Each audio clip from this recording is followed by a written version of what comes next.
Salut Yokai et bienvenue pour cette nouvelle vidéo. J'espère que vous allez bien et que vos fêtes de fin d'année ont été agréables. Pour ma part, mes vacances de Noël ont été courtes, mais ceux d'hiver arrivent à grands pas, donc je vais me rattraper un peu. Aujourd'hui, je vais vous parler d'une mangaka que j'affectionne particulièrement, notamment au niveau de sa patte graphique, mais aussi au niveau de ses différentes histoires qu'elle a imaginées.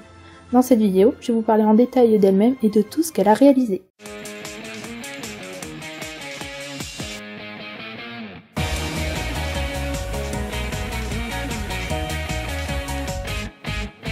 Trouver une photo d'elle est assez compliqué, mais elle est reconnaissable avec ce petit avatar que l'on retrouve très souvent en seconde de couverture sur tous ses ouvrages.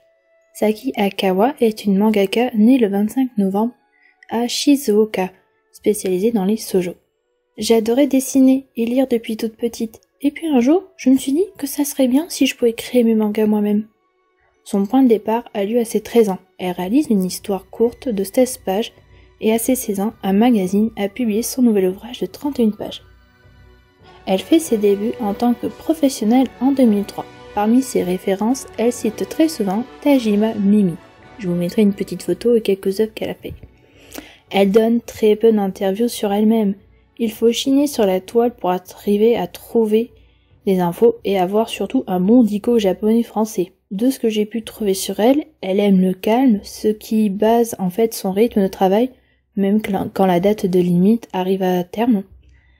Ses hobbies sont assez anodins, elle aime le shopping, collectionner des objets étincelants comme les tasses ou les verres, et la musique japonaise. Elle a une sainte horreur des insectes, c'est pourquoi vous n'en verrez jamais, voire très peu, dans ses séries. Pour ce qui est de ses œuvres, une grande partie sont des one-shots, donc des histoires assez courtes que l'on peut trouver facilement sur des sites de scan. Je vous mettrai une petite diapo avec les noms s'il y en a qui vous intéressent. Mais ce qui va nous intéresser pour nous le plus, ce sont les séries les plus longues qui sont pour le moins captivantes. Histoire se déroulant au lycée, voyage dans le temps, tabou familial, folklore et modernité, etc. Tant de sujets à exploiter et dont je vais me faire un plaisir de vous parler plus en profondeur. Elles sont toutes publiées chez Soleil Manga. On commence avec deux séries sorties en 2008, à savoir 16 Life et Bad Boyfriend. Bad Boyfriend, je vais arriver. 16 Life, plus connu sous le nom de 16 Life, est une histoire romantique et musicale terminée en 2 volumes. L'histoire se concentre sur Saya, une ado de 16 ans, qui mène une vie discrète et sans embrouille, car elle se sent inférieure par rapport à sa grande sœur qui excelle dans la musique. Un soir après les cours, elle se rend au karaoké où elle s'adonne à sa passion secrète qui est chanter. Elle se fait repérer par un homme travaillant pour un label de musique. Refusant poliment sa demande de faire d'elle une idole, Saya casse accidentellement ses lunettes de ce dernier. Elle se voit acquittée d'une dette s'élevant à 5000 € auprès de ce dernier. Saya ne roule pas sur l'or et se voit rembourser cette dette en chantant pour ce dernier. Bad Boyfriend est une série en 2 volumes mélangeant tranche de vie et romantisme. L'histoire commence lors d'une fête de clôture d'un tournoi sportif où Ayano, présidente de la BDE, se voit enchaîner les boissons alcoolisées sans raison. On la retrouve un peu plus tard dans le lit de Kagura, élève de sa classe et futur héritier d'un gang de Yakuza. Cette dernière a des remords, mais pour une raison qu'elle ignore, son petit cœur s'emballe pour ce si mauvais garçon. Alors, mon avis sur ces deux séries. Dans un premier temps, les deux séries sont courtes mais mignonnes. La première, donc à savoir 16 Life, et sur la musique, elle est pleine de fraîcheur et de romantisme. On devine d'entrée de jeu que notre héroïne va finir avec le producteur du label. Faut pas avoir bac+3 pour pas comprendre. Bon, dans tous les shoujo romantiques, c'est très rare que l'héroïne ne finisse pas avec le potentiel crush. Pour ce qui est de la seconde histoire, mon avis est plus mitigé, dans le sens où l'héroïne est une vraie girouette. Je m'explique, dès les 5 premières pages, elle nous parle avec effroi de ce futur Yakuza, qu'il est pas aimable, qu'il est ci, qu'il est ça, mais on tombe très rapidement amoureuse. Bon, une histoire en 2 volumes, je veux bien que ça soit limite, mais de là à accélérer les choses vitesse grand V, ça fait beaucoup. On ressent les débuts timides de l'auteur, mais la patte graphique est bien présente et ne cesse de s'améliorer.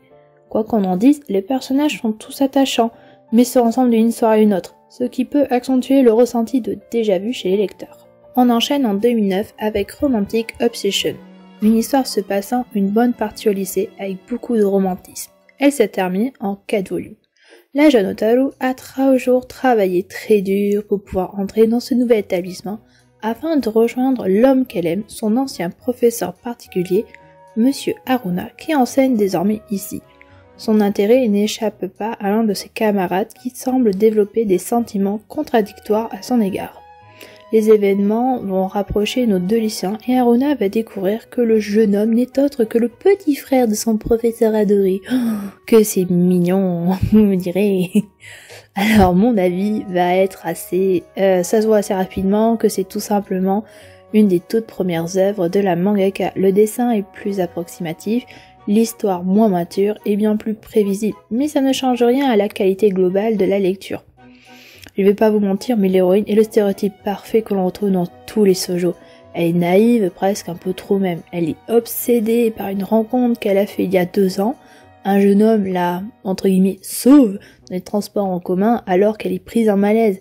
À côté de ça, elle va faire la connaissance dans des circonstances honteuses de Kosuke, qui n'est autre que le petit frère de Haruna Sensei.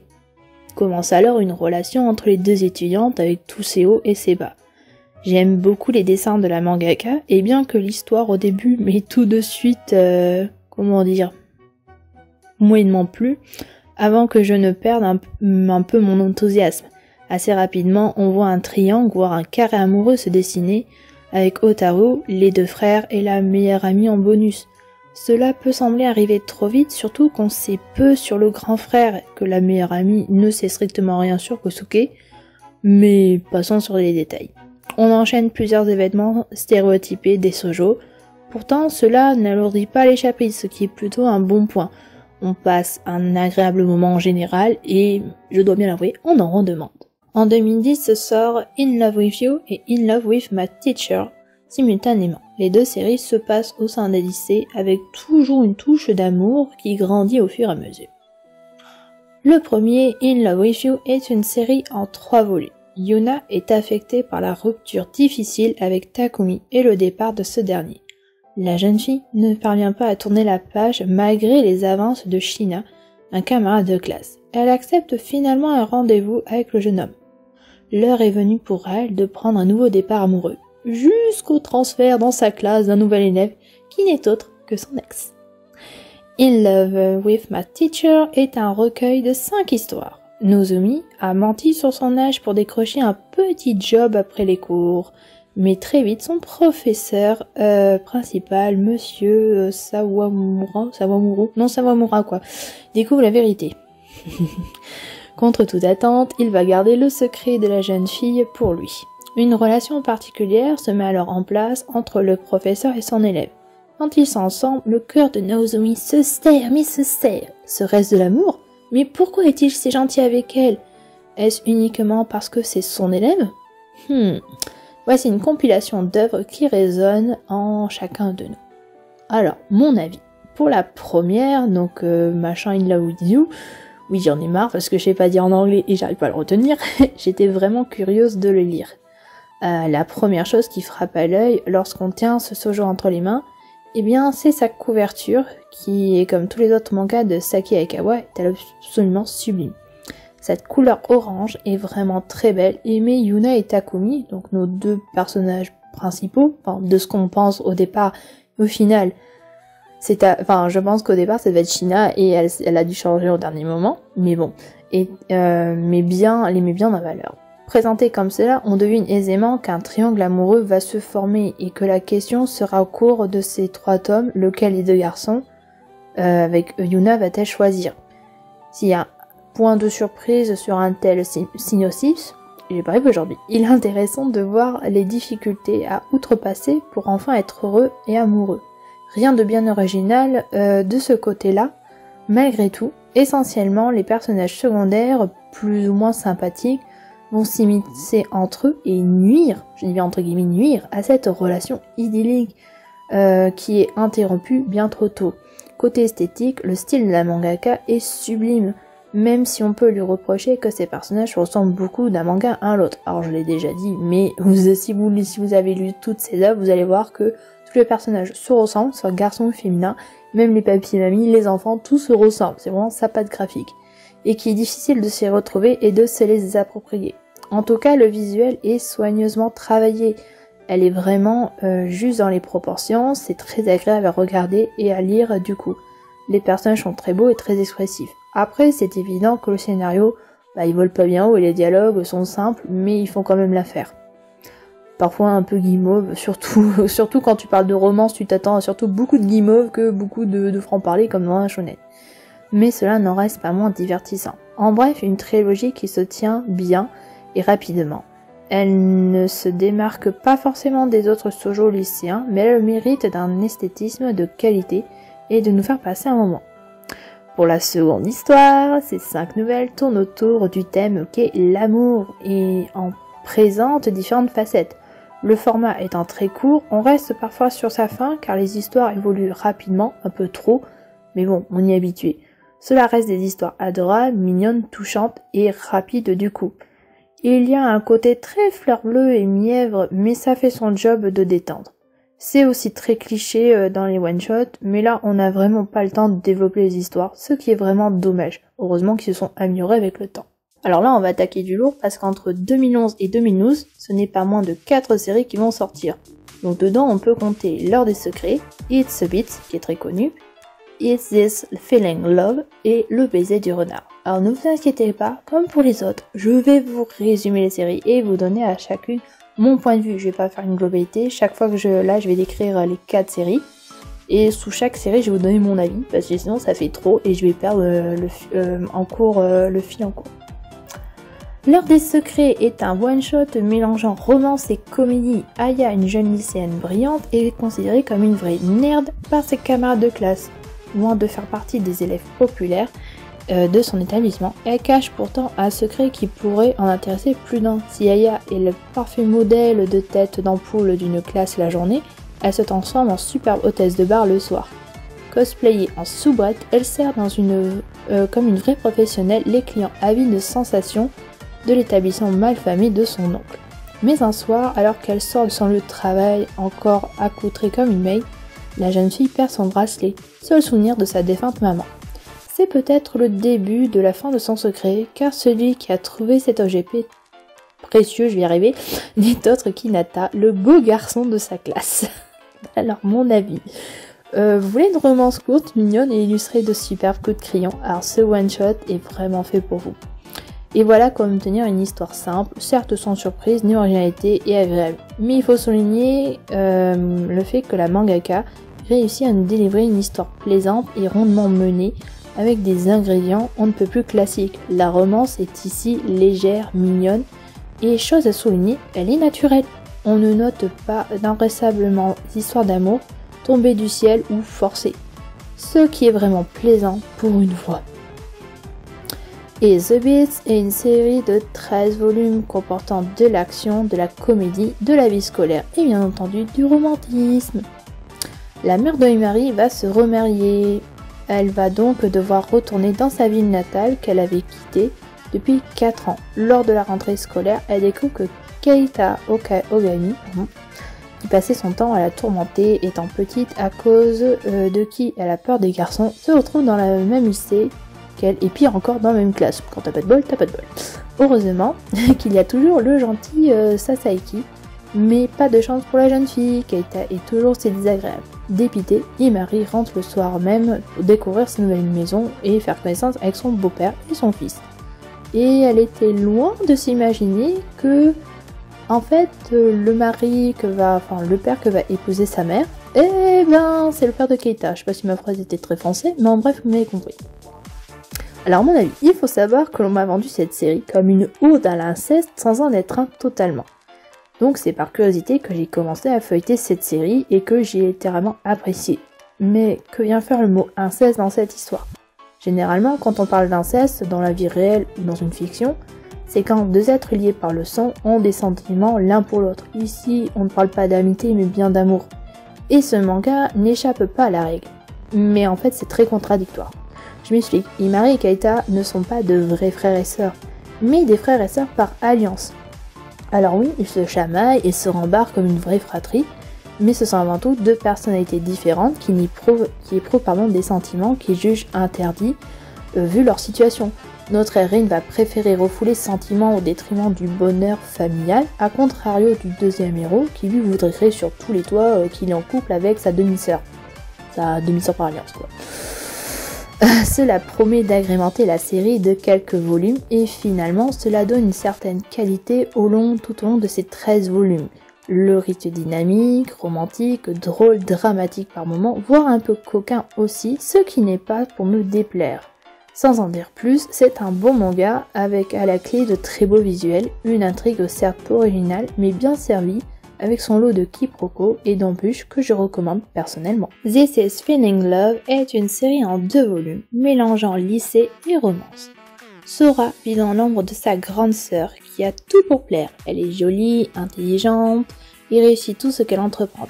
La cadette ne supporte plus cette comparaison permanente entre elles, très souvent à son désavantage. Elle se met ainsi à la détester au point de ne plus vouloir lui adresser la parole. Elle s'inscrit même dans un lycée à plus d'1 heure de chez elle où personne ne connaît sa sœur. Bien que peu douée en sport, Sora s'inscrit au club de volley où elle va rencontrer plein de beaux garçons et de nouvelles amies. Un soir, ayant oublié son téléphone dans le club, elle découvre le terrifiant capitaine de l'équipe des garçons, Kataoka ou Kata je sais pas quoi, qui, avec une larme coulant sur la joue, elle doit lui promettre de ne rien avoir vu et une curieuse relation naît alors entre eux. Cependant, elle ignore encore que l'ombre de sa sœur plane encore de nouveau sur elle. Alors mon avis, c'est une histoire très intéressante par sa maturité et les relations des fratries. Ici on a Sora et sa sœur qui entretiennent une relation conflictuelle. L'une n'est que l'ombre de l'autre, ce qui empêche à l'une de se démarquer totalement aux yeux des autres et d'être soi-même. En étant dans un lycée différent, Sora se libère de ce poids et va commencer à effacer ce complexe d'infériorité vis-à-vis de sa grande sœur. Sa relation avec Kataoka, je crois qu'il s'appelle comme ça, je sais pas pourquoi je veux l'appeler autrement alors qu'il s'appelle comme ça, commence très mal, mais au fil de fil en aiguille, ce dernier va être une aide précieuse dont Sora manquait cruellement pour aller de l'avant. Petite note d'important, ici notre héroïne n'est pas neuneu et gauche à souhait. On éprouve beaucoup d'attachement pour cette dernière et rit même de ses nombreuses situations comiques. La romance ne vient pas en 4ème vitesse comme pour les autres œuvres. Ici, il y a de l'évolution et une grosse prise de conscience des personnages. Finalement, cette série est intéressante dans le sens où comme la romance n'est pas le centre de l'histoire et que l'auteur creuse en profondeur les blessures à cicatriser afin d'aller de l'avant. Certes, cette série est courte, mais je vous la recommande parce que du coup, si vous avez un manque de confiance en soi, vous pouvez vous retrouver dans Sora. Le baiser du renard est une série en 3 volumes avec de la romance et du fantastique cette fois-ci. Parce que oui, il y a elle et il y en a une autre. Yori est un esprit renard égocentrique, se prend d'affection pour Kaoru qui a hérité du pouvoir de soigner les entités spirituelles de sa grand-mère. Son baiser impromptu serait en fait une cérémonie de fiançailles. Koharu se retrouve à cohabiter avec Yori qui a pris une forme humaine. Ensemble, ils vont vivre des aventures fantastiques durant lesquelles leur relation va peu à peu évoluer. Alors, la série s'est clôturée en 3 volumes. L'univers fantastique propre au folklore japonais est vraiment bien développé et ne parlons pas de la qualité des dessins, toujours en rendez-vous. Notre héroïne ici est sympathique et a un certain caractère bien trempé. Notre yokai, lui, est assez hautain, prenons le mondo, il y a beaucoup de mal en fait à engager une conversation avec autrui. Les personnages secondaires sont tous aussi intéressants, qu'ils aient un impact prévisible ou non pour avancer l'intrigue. Bien qu'il y ait de la romance, elle atteint son paroxysme au fur et à mesure de l'histoire, ce qui démontre que l'amour n'est pas quelque chose de quantifiable et de visible. Pour conclure cet avis, cette histoire folklorique japonaise est à recommander vivement. Entre 2015 et 2016, on dénombrera 2 séries qui se démarquent une fois de plus des autres, Timeless Romance et Between You and Me. Chacune d'elles abordera un univers timide, mais dont l'auteur saura tirer son épingle du jeu. Timeless Romance est une série de 3 volumes mélangeant elle aussi un peu de fantasy et de la romance. Akari a la sensation d'entendre une voix en elle. Alors qu'elle est sur le point d'avouer ses sentiments à son amie d'enfance, elle perd connaissance. Elle se réveille alors dans le corps d'une jeune femme du siècle précédent. Un jeune homme lui apprend alors que la propriétaire de ce corps partage la même âme que la sienne et qu'elle a fait appel à Akari pour mettre fin à une malédiction. Voilà la seule chance pour la jeune fille de retourner dans son corps et son époque d'origine. Alors, pour ma part, je trouve cette série très intéressante dans le sens où la trame est celle d'une héroïne venant d'un monde moderne et qui se retrouve dans un Japon du XXe siècle. Notre héroïne va devoir apprendre à vivre comme autrefois, mais cela ne va pas l'empêcher d'évoluer en mieux, sauver cette époque qui n'est pas la sienne, trouver un moyen de retourner dans son corps et son époque. Cela rend la tâche compliquée et donne des dénouements complexes.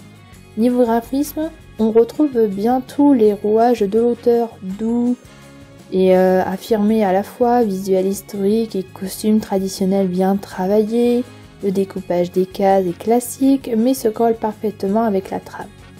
En conclusion, cette série est une entrée en matière pour les voyages temporels avec sa dose de folklore, de mystère et de romance avec des idées qui sont belles et bien là. Elles vont germer en douceur pour donner un dénouement des plus imprévisibles. Et non, je ne vous raconterai pas la fin car j'estime que vous devez y jeter un coup d'œil pour vous faire votre propre opinion. Between You and Me est une série de 11 volumes où comédie et romance font bon ménage. Shijuku a beaucoup de mal avec les garçons dits canons. Elle les trouve cruels avec les filles et imbue d'eux-mêmes. Cependant, pour faire plaisir à une copine de classe, elle se résout à adresser la parole au Gourou Tamaki, je veux l'appeler toujours Takumi, c'est ça, Yagami, voilà. Mais elle se trompe et va voir son frère jumeau Kaede. Aussi brutal dans ses manières que dans son apparence, ce dernier va lui demander d'emblée de sortir avec lui. Se laissera-t-elle charmer par l'un des jumeaux Yagami? Alors mon avis, si le thème du faux petit ami a été maintes et maintes fois utilisé, ici il est utilisé avec subtilité au niveau de l'approche. On a clairement affaire à du chantage en un premier abord, bien que l'héroïne refuse en premier afin d'éviter d'être la victime des réseaux sociaux, elle finira par l'accepter. Je m'explique, en fait elle se fait prendre en photo à son insu dans le, je crois que c'est dans le train, parce qu'elle est assise à côté de Tamaki Yagami, donc le beau gosse de lycée.